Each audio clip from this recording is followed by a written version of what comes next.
आदि पुस्तक 3 पर्व। सदाप्रभु परमेश्वरंकर निर्मित भूचर पशुमानक मध्यरे सर्प सर्वापेक्षा खल थिला।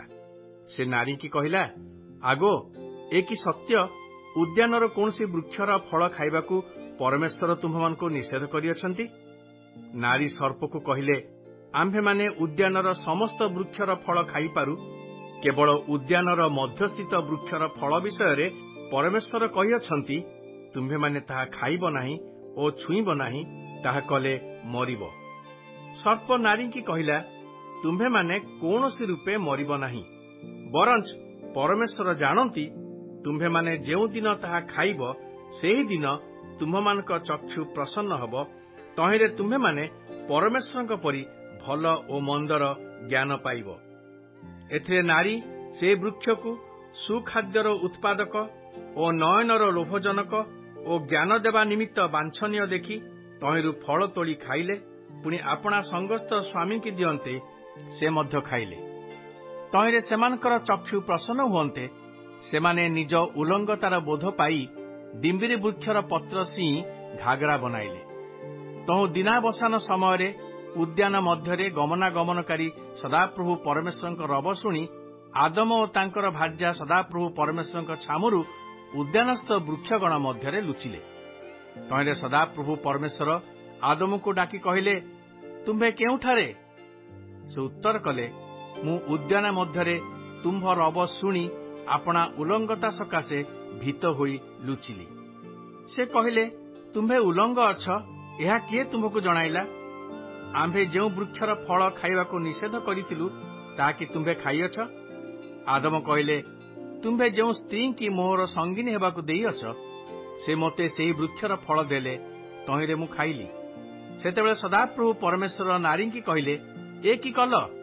नारी कहिले, सर्प मते भुलाइला, तहिरे मु खाइली।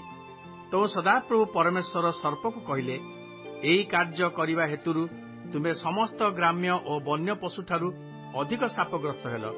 तुम्भे आपणा पेट दे गमन करिब और जावजीवन धूली खाइब। आउ आम्भे तुम्भर और नारीर मध्यरे पुणी तुम्भ वंश और तांक वंश मध्यरे वैर भाव जन्माइबा। से तुम्भर मस्तक को आघात करिब और तुम्भे ताहांक गोईठी को आघात करिब।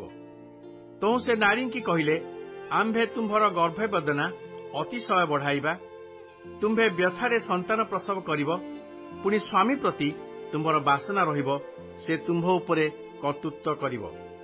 आउ से आदम को कहिले, जेउ वृक्षर फल खाइबा विषय आम्भे तुम्भको आज्ञा देई कहिथिलु ताहा खाइब नाही, तुम्भे आपणा भार्यार कथा शुणी ताहा खाइअछ, एणु तुम्भ सकाशु भूमि शापग्रस्त हेला। तुम्भे जावजीवन क्लेशरे तहिरु भक्ष्य पाइब। तहिरे कंटा ओ गोखरा गछ जात हेब, पुणी तुम्भे क्षेत्रर शाक भोजन करिब। तुम्भे जेउ मूर्तिकार गृहीत हेल, तहिरे न मिसिबा पर्यंत मुखर झाड़े आहार करिब। जेहेतु तुम्भे धूली और धूली रे पुनर्बार मिसिजिब। अनंतर आदम आपणा भार्यार नाम हवा देले, जेहेतु से जीवित सकलर माता हेले। आउ सदाप्रभु परमेश्वर चर्मर वस्त्र प्रस्तुत करी आदम और तांकर भार्या को पिंधाइले। अनंतर सदाप्रभु परमेश्वर कहिले, देख मनुष्य भल मंदर बोध प्राप्त होई आंभमानक परि जणे होइअछि। आउ एबे से जेपरि हाथ बढ़ाई अमृत वृक्षर फल मध्य तोली खाई अनंत जबी न हुई, एथिपाई सदाप्रभु परमेश्वर एदन उद्यानरु तांकु बाहर करिदेले ओ से जेउ मूर्तिकार नीत होइथिले तहिरे कृषि कर्म करबाकू तांकु नियुक्त कले। एही रूपे से आदम को तड़ीदेले, पुणी अमृत वृक्षर पथ रक्षा करबा निमित्त एदन उद्यानर पूर्व दिगरे किरुबगण और चतुर्दिगरे घूर्णायमान तेजमय खड्ग स्थापन कले।